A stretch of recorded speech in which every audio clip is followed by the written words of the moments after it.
Good morning student, मैं विकास Taylor स्वागत करता हूं अभिप्रेरणा इंस्टीट्यूट मनोहरपुर जयपुर के यूट्यूब चैनल पर।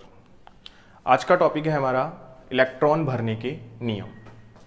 इलेक्ट्रॉनिक विन्यास जो लिखते हैं उसको किस नियमों की सहायता से लिखा जाता है, ये हमारे जेट एग्ज़ाम के सिलेबस का टॉपिक है। आपने उसमें देखा होगा कि इलेक्ट्रॉन का जो वितरण होता है, जो इलेक्ट्रॉन भरने के जो नियम हैं वो किस नियम की सहायता से। तो हमारा जो सिलेबस में जो नियम है, एक है हाफ बो सिद्धांत।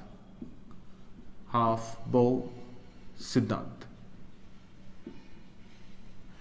एक टॉपिक में है N+L नियम, क्योंकि ये जो सिद्धांत है ये तीन नियमों का सम्मिश्रण, मतलब तीन नियमों की सहायता से यहाँ पे ये क्लियर होगा हाफ बो सिद्धांत। एक हम पढ़ते हैं पाउली का अपवर्जन नियम, पाउली का अपवर्जन नियम, और एक हमें पढ़ना है हुंड का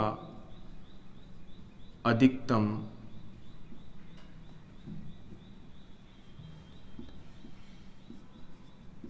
बहुलकता का नियम, बहुलता का नियम या बहुलकता का नियम। तो ये आज का टॉपिक हमारा है जो हमें पढ़ना है। जनरल आपने पढ़ा है इस तरीके से, जब इलेक्ट्रॉन भरे जाते हैं तो विभिन्न उपकोषों में जो भरते हैं, हाफ बो सिद्धांत जो है वो क्या कहता है, ये हमें सीखना है।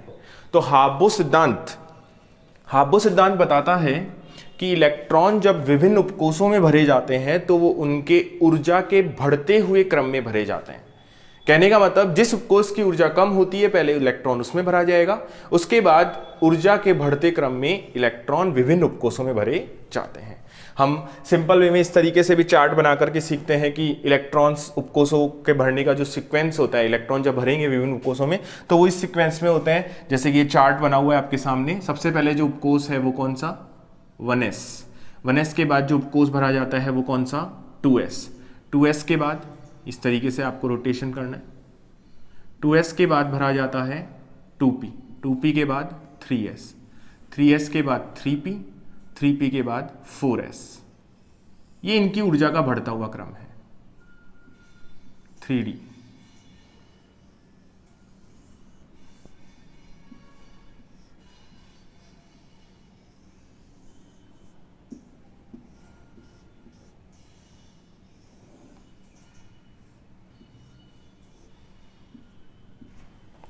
तो जब इलेक्ट्रॉन भरे जाते हैं तो वो इस क्रम में जो मैंने सीक्वेंस बताया, 1s, 1s के बाद 2s, 2s के बाद 2p, 3s, 3p।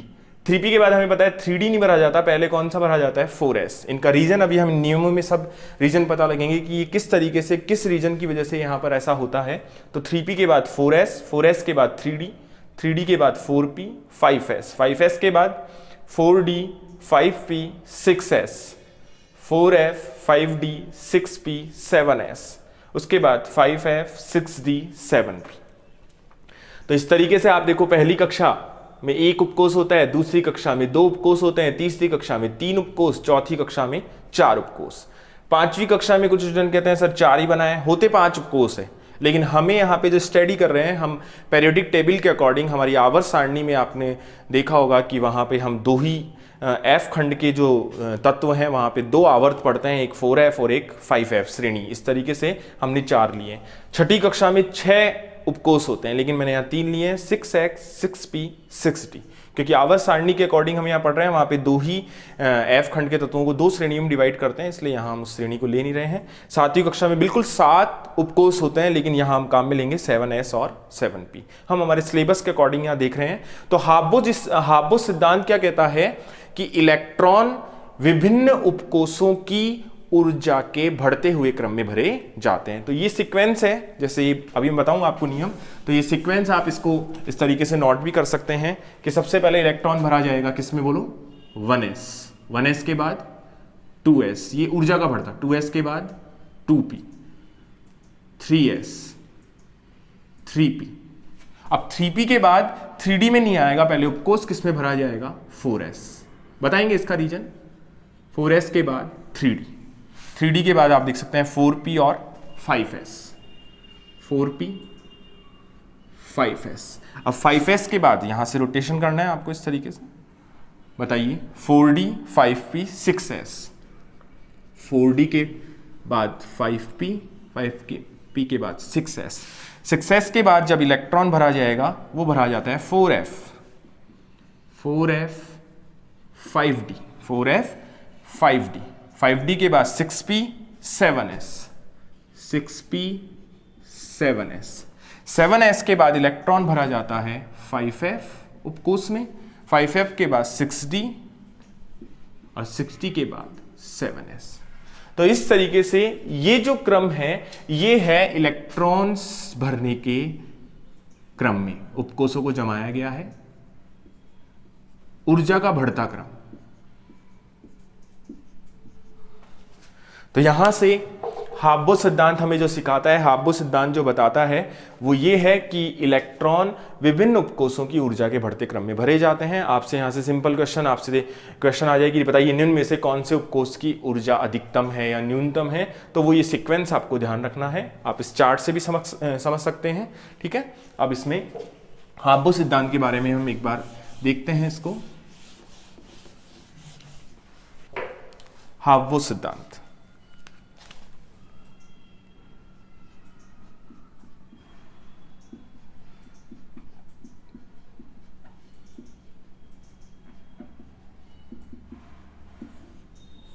हाफबो, ये एक वर्ड ऐसा लग रहा है कि सर ये क्या मतलब है इसका, ये क्या इंग्लिश वर्ड है। ये एक जर्मन भाषा का शब्द है हाफबो, जिसका अर्थ होता है निर्माण करना। ठीक है, तो जर्मन भाषा का शब्द है निर्माण करना। नियम क्या कहता है, इलेक्ट्रॉन विभिन्न उपकोषों में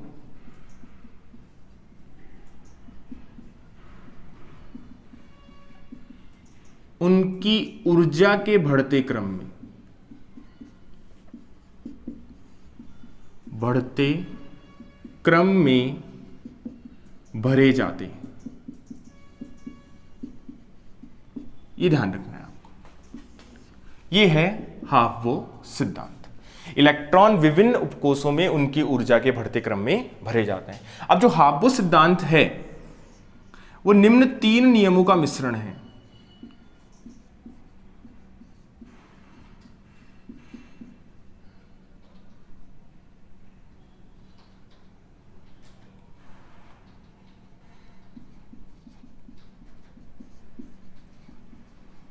मैं ये कह सकता हूं कि हाफबो सिद्धांत को 3 नियमों की सहायता से समझेंगे, और वो नियम मैंने बताया, वो नियम है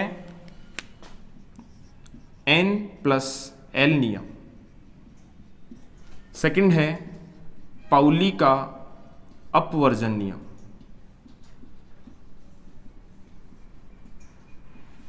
एंड लास्ट थर्ड है हुंड का अधिकतम बहुलकता, मैक्सिमम मल्टीप्लिसिटी का नियम। तो इन 3 नियमों की सहायता से यहां हाफबो सिद्धांत को समझा जाता है कि किस तरीके से यहां पे विभिन्न उपकोषों को जो अरेंज किया गया है ऊर्जा के बढ़ते क्रम में, किस रीजन की वजह से। यहाँ 4s पहले है, 3d बाद में। तो एक एक करके हम यहां देखेंगे। सबसे पहले हम लेंगे N+L नियम।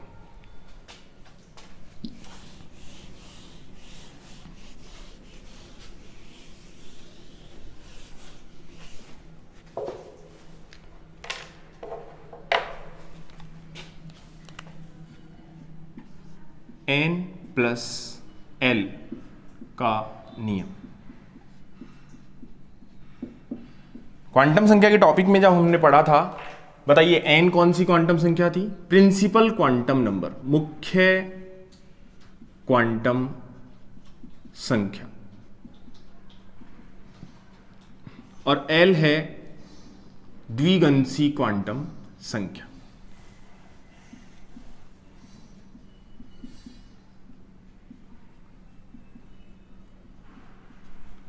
तो N+L नियम क्या कहता है, सिंपल सी भाषा में मैं ये कहूं, इलेक्ट्रॉन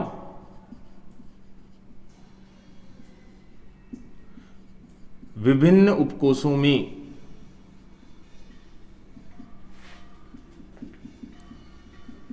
N+L, मतलब इसका योग करना है, N+L के मान के बढ़ते क्रम में भरे जाते हैं। साधारण भाषा में आप इसको इस तरीके से नियम को समझ सकते हैं कि जब इलेक्ट्रॉन भरे जाते हैं विभिन्न उपकोषों में, तो उन उपकोषों के लिए हमें क्या करना है, n+l टोटल करना है n+l का, और उनको अरेंज करना है बढ़ते हुए क्रम में। उसी क्रम में हम क्या भरेंगे, इलेक्ट्रॉन। हाफबो सिद्धांत कहता है ऊर्जा के बढ़ते क्रम में, उसको यहां n+l के रूप में हम लिख रहे हैं कि विभिन्न उपकोषों में n+l के मान के बढ़ते क्रम में भरे जाते हैं। जैसे आप इसको समझ सकते हैं,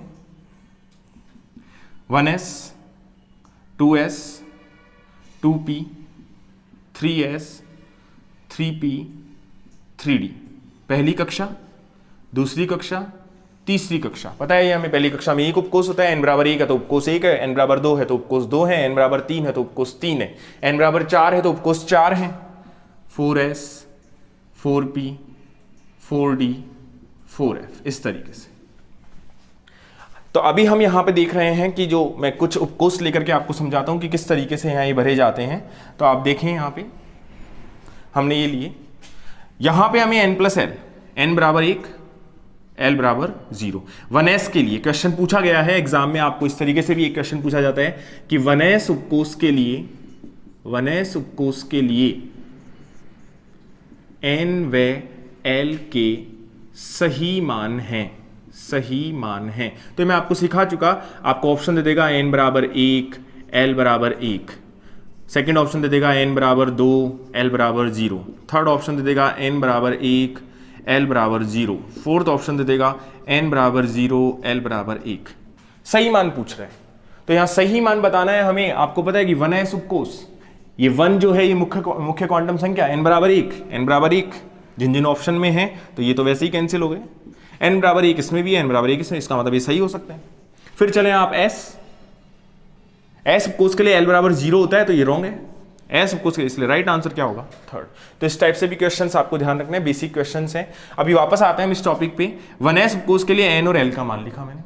2s के लिए बोलो n का मान 2, l का मान 0, क्योंकि s है तो 0, बोले 2, p है तो 1, क्योंकि ये तो मुख्य क्वांटम संख्या। पहले मुख्य क्वांटम संख्या के नाम लिख लेते हैं। नंबर n=1 2 2, बोलो 3 3 3, ये आगे जो नंबर है वो मुख्य क्वांटम संख्या 4 और 4। अब l के मान, s है तो 0, s है तो 0, p है तो 1, l=1 आएगा, बोलो s है तो वापस 0, d 3s, ये 3p आएगा, सॉरी, p है तो 1, d है तो 2, क्योंकि l का मान d उपकोष के लिए कितना, 2, s है तो वापस 0 और ये 1। अब हमें यहां टोटल करना है n+l, बताइए 1 2 2 1 3 3 0 3 3 + 1 4 3 + 2 5 4 + 0 4 4 + 1 5। तो यहां आपने देखा कि इन जो उपकोष मैंने यहां लिखे थे, मैंने सब नहीं लिए हैं, मैंने कुछ उपकोष का जो सीक्वेंस बताना है मुझे, उसके अकॉर्डिंग मैंने यहाँ 4p तक समझाने के लिए लिया है आपको। 1s उपकोष से लेकर के 4p तक जो उपकोष हैं उनके लिए n+l के मान लिखे हैं यहां पर। अब आपका नियम क्या कहता है, उस नियम पे आए आप। ये नियम मैंने आपको बताया कि जो इलेक्ट्रॉन हैं वो विभिन्न उपकोषों में n+l के मान के बढ़ते क्रम में भरे जाते हैं। तो आप यहां पे देख सकते हैं कि बढ़ता हुआ क्रम बताना है आपको। अब बढ़ता हुआ क्रम बताना है तो आप देखें कि यहां पर सबसे n+l का मान सबसे कम किस में है, 1s उपकोष में।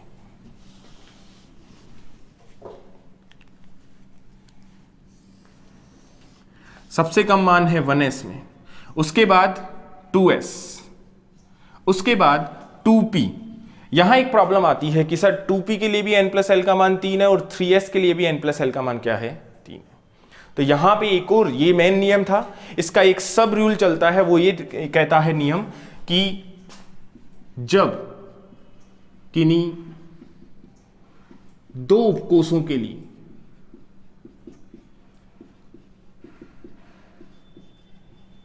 n+l का मान समान हो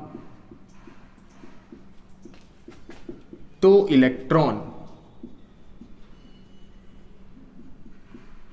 उस उपकोष में पहले भरा जाता है जिसके लिए n का मान, n मतलब मुख्य क्वांटम संख्या का मान कम होता है। ये सब रूल है, n+l नियम का जो है उप नियम है ये। तो वापस एक बार देखें, फर्स्ट जो मेन रूल था वो ये कहता था कि इलेक्ट्रॉन विभिन्न उपकोषों में n+l के मान के बढ़ते क्रम में भरे जाते हैं। मैंने यहाँ एक एग्जांपल से आपको n+l के मान बताए विभिन्न उपकोषों के लिए।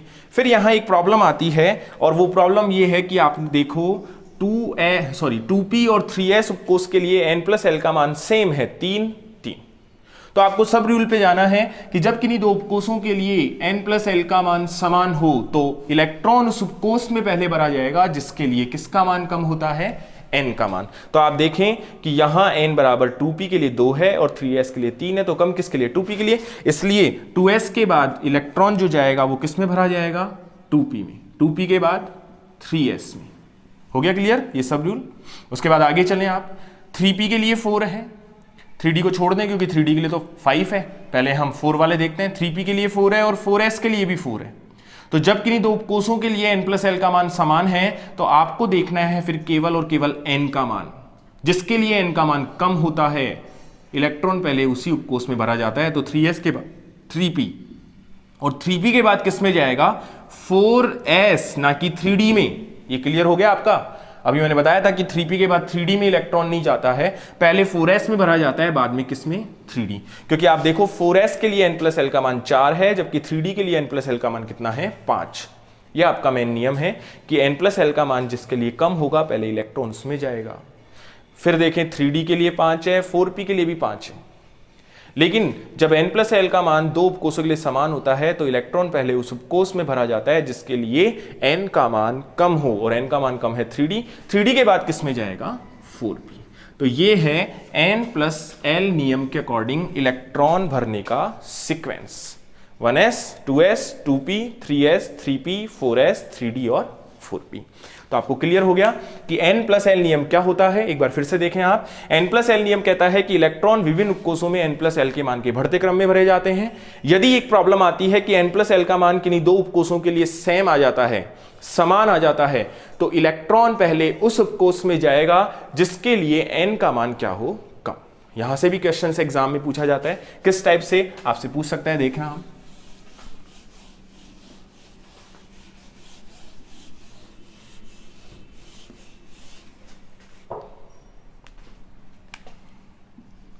निम्न में से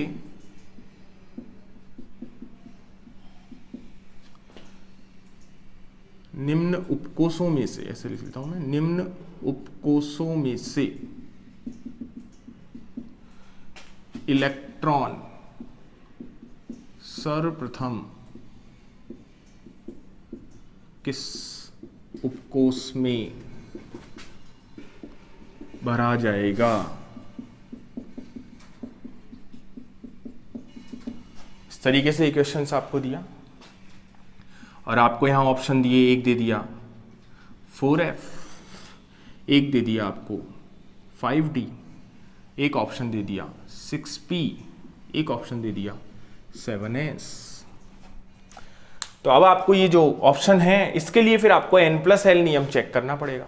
n+l नियम के अकॉर्डिंग अगर आप देखें 4f उपकोष के लिए n बराबर, शॉर्ट क्वेश्चन ही बताया था मैंने आपको, इस तरीके से पूछ सकता है कि 4f उपकोष के लिए बताइए n और l का मान कितना होगा। तो बताइए आप, n बराबर 4, l बराबर, f उपकोष के लिए l का मान 3 फिक्स है ये, ठीक है। n बराबर बोलो 5, l बराबर, d उपकोष के लिए l बराबर 2, n बराबर 5, और आपको पता है कि p के लिए l का मान फिक्स होता है, वो कितना होता है, 1 फिक्स है ये, इसमें कोई एक्सेप्शन नहीं है। n बराबर 7, l बराबर s है तो कितना आएगा, 0। जब आप n+l करते हैं, टोटल n+l नियम यही था, बताइए n+l 7, n+l 7, 5+1 सॉरी 6, n का मान 6 है, 6+1 7 और 7+0 7। तो आप देखो कि यहां जो क्वेश्चन अपने एग्जाम का जो क्वेश्चन इस तरीके से अगर पूछा जाता है और आपको ये उपकोष दिए जाते हैं तो इन चारों उपकोषों के लिए n+l का मान क्या है, समान। तो आपको एक सब रूल मैंने बताया था कि किन्हीं दो उपकोषों के लिए, कोई जरूरी नहीं दो से अधिक भी हो सकते हैं, देखो यहाँ पे 2 से ज्यादा भी हैं, तो किन्हीं 2 या 2 से अधिक उपकोषों के लिए जब n+l का मान समान आ जाए तो बताइए पहले उपकोष किसमें भरा जाता है, जिसके लिए n का मान क्या हो, कम। तो आपको केवल और केवल n का मान देखना है। बताइए n बराबर 4 सबसे कम इसके लिए है, तो सबसे पहले उपकोष जो भरा जाएगा वो कौन से उपकोष में भरा जाएगा, 4f। आपसे यही पूछा है कि इलेक्ट्रॉन सर्वप्रथम किस उपकोष में भरा जाएगा, तो सबसे पहले किस में भरा जाएगा, 4f, उसके बाद 5d में, उसके बाद 6p में, उसके बाद 7s। तो ये है आपके n+l नियम। ठीक है, तो हाब्बो सिद्धांत के अंदर 3 सब रूल हम यहां पे देख रहे थे। उसमें फर्स्ट था n+l नियम, सेकंड है पाउली का अपवर्जन नियम,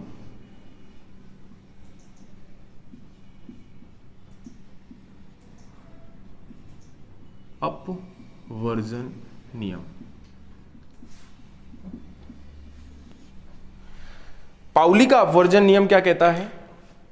पाउली का अपवर्जन नियम बताता है कि परमाणु में, इंपॉर्टेंट है,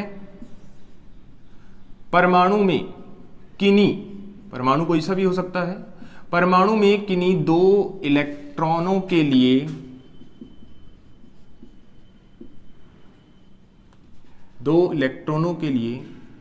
चारों क्वांटम संख्याओं के मान समान नहीं हो सकते। क्या कहता है ये नियम? नियम ये कहता है कि परमाणु में किन्हीं 2 इलेक्ट्रॉनों के लिए चारों क्वांटम संख्याओं के मान समान नहीं हो सकते।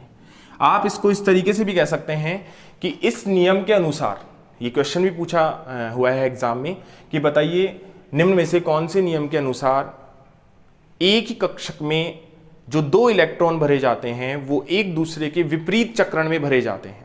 तो उस नियम को एक्सप्लेन जो करता है वो क्या है, पाउली का अपवर्जन नियम। मैं कह सकता हूं, जैसे पहले आप इसको समझ लें कि परमाणु में किन्हीं 2 इलेक्ट्रॉनों के लिए चारों क्वांटम संख्याओं के मान समान नहीं हो सकते। जैसे एग्जाम्पल ले हम, कम से कम 2 इलेक्ट्रॉन्स की बात कर रहे हैं हम यहाँ, इसलिए हाइड्रोजन की मैं बात करूंगा नहीं क्योंकि हाइड्रोजन में एक इलेक्ट्रॉन है। मैं हीलियम के लिए लेता हूं, हीलियम का परमाणु क्रमांक 2, हीलियम का इलेक्ट्रॉनिक विन्यास आप इस तरीके से लिखते हैं 1s2।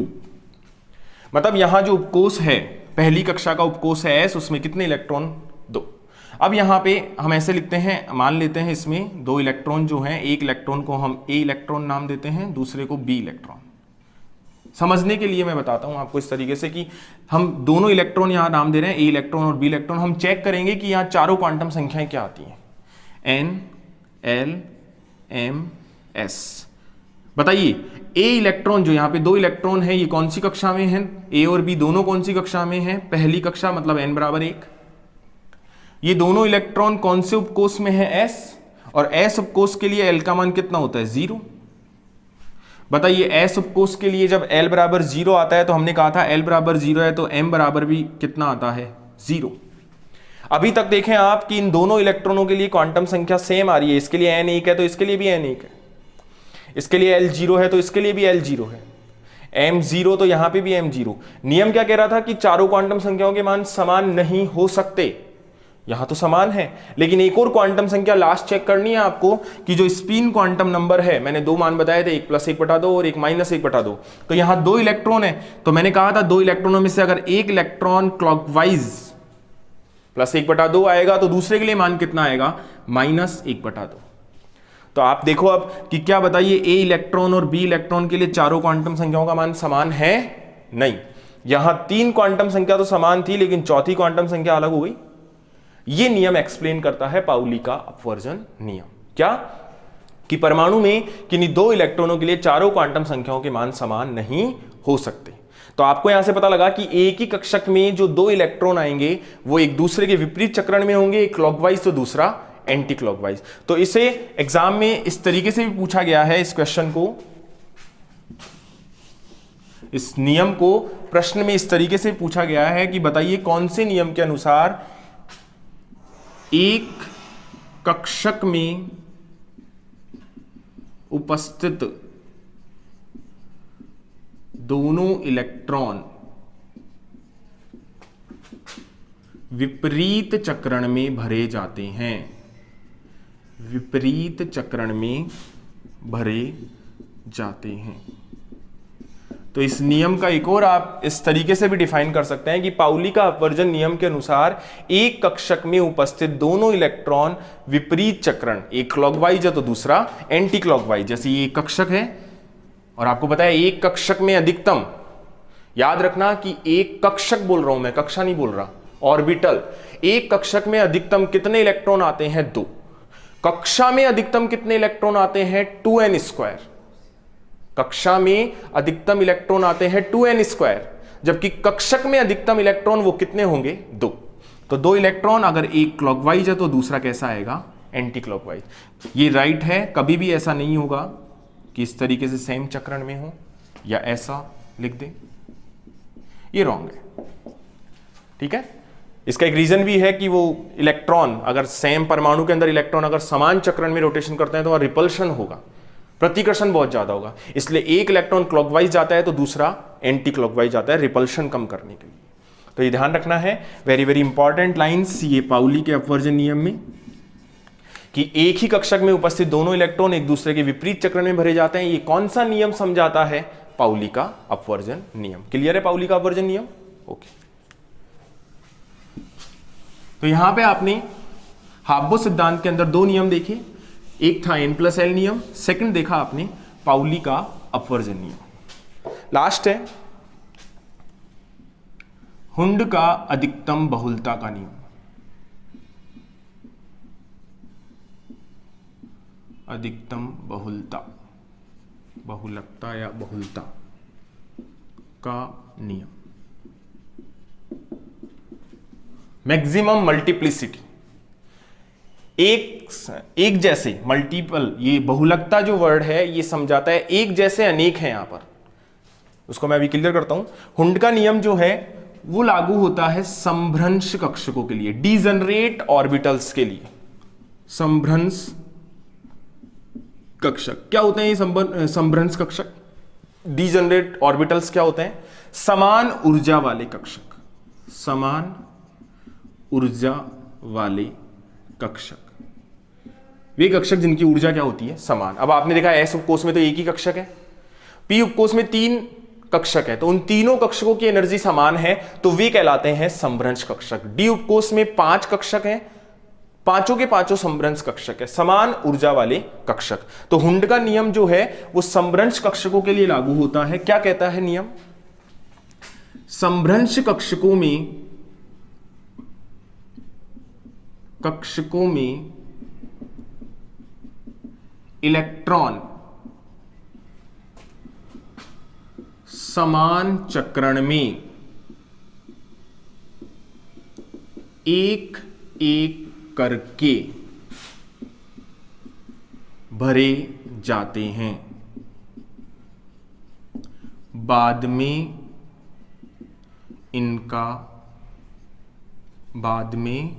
इनमें युग्मन प्रारंभ होता है। या सीधे से ये साधारण भाषा में ये कह सकते हैं कि संभ्रंश कक्षकों में इलेक्ट्रॉन का युग्मन तब तक नहीं होगा जब तक उनमें समान चक्रण में इलेक्ट्रॉन भरे नहीं जाएं। तो सबसे पहले संभ्रंश कक्षकों में इलेक्ट्रॉन समान चक्रण में, याद रखना है समान चक्रण में, या तो क्लॉकवाइज भरो या उनको एंटी क्लॉकवाइज भरो। समान चक्रण में भरो एक एक करके, और जब एक एक करके भर जाएं तो फिर उनका हम आगे क्या करेंगे? युग्मन। आप इस तरीके से समझ सकते हैं, जैसे पी के अंदर मुझे मैक्सिमम 6 इलेक्ट्रॉन होते हैं, पी के अंदर 3 इलेक्ट्रॉन भरने। पी उपकोष में 3 कक्षक होते हैं, आपको पता है पी उपकोष में कितने कक्षक है? 3। पी उपकोष में 3 कक्षक है, 3 इलेक्ट्रॉन भरने। तो यहां ये नियम, हुंड का नियम, संभ्रंश कक्षक ऊर्जा समान है, एक px, एक py और एक pz। 3 इलेक्ट्रॉन भरने हैं तो आपको समान चक्रण में भरना पड़ेगा, या तो क्लॉकवाइज, अगर ये क्लॉकवाइज ले रहे हैं तो यहां पे भी क्लॉकवाइज, ये भी क्लॉकवाइज। तो देखो एक एक करके समान चक्रण में भरे हैं हमने। ऐसा नहीं था कि आप यहां इसको इस तरीके से भरें, ये रॉन्ग है। आपने एक क्लॉकवाइज भरा, दूसरे में एंटी क्लॉकवाइज, फिर एक क्लॉकवाइज। ये मल्टीप्लिसिटी जो है, मैक्सिमम मल्टीप्लिसिटी, ये इसी बात को डिफाइन कर रही है कि एक जैसे अनेक, जितना अधिकतम हो उतने अधिकतम होने चाहिए। एक जैसे, यहां एक जैसे दो नजर आ रहे हैं, एक इनका उल्टा है, जबकि यहां एक जैसे कितने हैं, तीन। ये डिफाइन कर रहा है अधिकतम बहुलकता। तो समान चक्रण में एक एक करके भरे जाएंगे, उसके बाद में युग्मन होगा। अब आपको P4, जैसे आपको कहा जाए कि मुझे P के अंदर 4 इलेक्ट्रॉन भरने हैं या मुझे P में 5 इलेक्ट्रॉन भरने हैं, तो देखो 4 इलेक्ट्रॉन किस तरीके से भरेंगे आप, पहले समान चक्रण में, फिर बाद में युग्मन प्रारंभ करेंगे। यहां से युग्मन प्रारंभ हुआ, अब एक क्लॉकवाइज है तो फिर एंटी क्लॉकवाइज। 5 भरने हैं तो इस तरीके से, 6 भरने हैं तो इस तरीके से। तो ये इस तरीके से हुंड का नियम समझाता है। हुंड के नियम के अनुसार संभ्रंश कक्षकों में इलेक्ट्रॉन समान चक्रण में एक एक करके भरे जाते हैं, बाद में इनमें युग्मन प्रारंभ होता है। अच्छा, ये भी जरूरी नहीं है कि आप इनको, अच्छा ये भी सही था, मैंने कहा ना कि कोई जरूरी नहीं क्लॉकवाइज भरें, आप एंटी क्लॉकवाइज चल रहे हैं तो इस तरीके से समान चक्रण, ये भी सही है तरीका, ये भी सही है। जब तक एक एक करके समान चक्रण में नहीं भर जाते तब तक इनमें युग्मन प्रारंभ नहीं होता। यह है हुंड का अधिकतम बहुलता का नियम। तो N+L नियम, पाउली का अपवर्जन नियम और हुंड का अधिकतम बहुलता का नियम, ये तीनों मिलकर के समझाते हैं हाब्बो सिद्धांत टोटली। यहां से आप इसको इस तरीके से भी क्वेश्चंस जो पूछने का तरीका है, आपने एक क्वेश्चन काफी एग्जाम में कई बार आया है कि नाइट्रोजन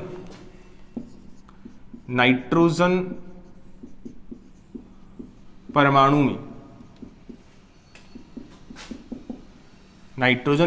में 3 अयुग्मित इलेक्ट्रॉन उपस्थित होते हैं, इससे कौन से नियम से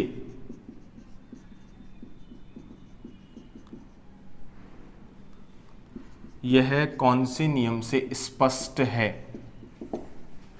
आपको ऑप्शन दे देगा, हाब्बो सिद्धांत दे देगा, N+L नियम, जैसे एक लिख देगा N+L नियम, एक लिख देगा पाउली का अपवर्जन नियम, पाउली का अपवर्जन नियम, एक दे देगा आपको हुंड का अधिकतम बहुलता का नियम,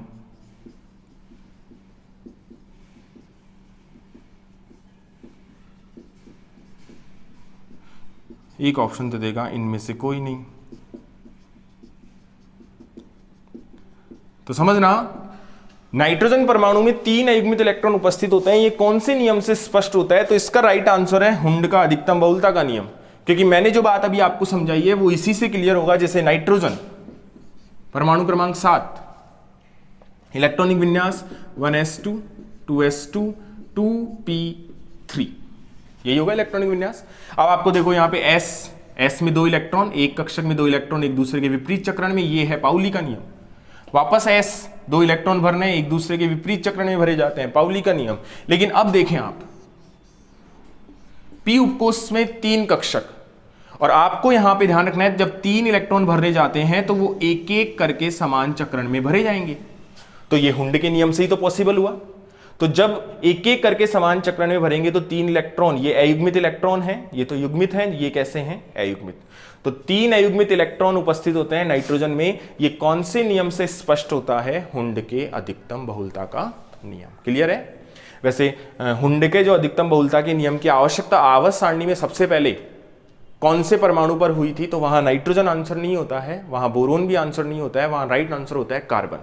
कार्बन के अंदर सबसे पहले हुंड के नियम की आवश्यकता हुई थी। ठीक है, आप इसको इस तरीके से समझ सकते हैं कि कार्बन के लिए कैसे हुई सबसे पहले।